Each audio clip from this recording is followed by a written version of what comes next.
What's the difference between a chargeback and a refund? For many merchants, this may seem like a silly question, but for a lot of consumers, the difference is less obvious.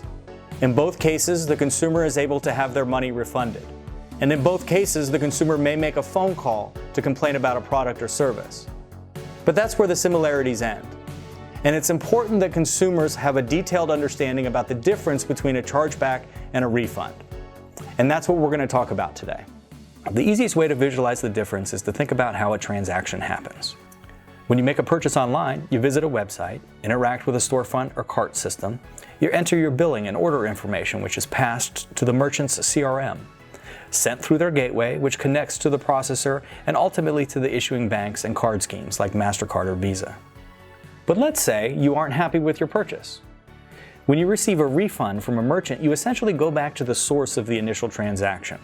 With this path, the merchant initiates the refund through their CRM, which is passed through their processor and on to the banks. This route follows the same flow as the initial transaction. There is very little friction and the process is very streamlined. On the other hand, if you choose to file a chargeback, you are essentially forcing the transaction cycle to function in reverse. And this is not how the system was designed to work, so it really creates a lot of friction. You as a consumer may have a similar experience, but filing a chargeback adds a lot of strain to the system. All of the cost of this additional work gets passed down to the merchant in the form of fees.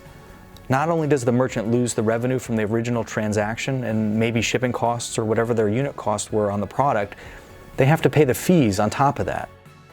So understandably, merchants do not like chargebacks. And it's important that consumers only use chargebacks to remedy cases of true fraud.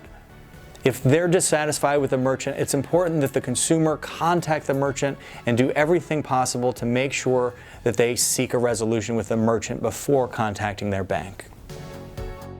If you're a merchant struggling with chargebacks, visit us online, chargebacks911.com, and request a free chargeback analysis.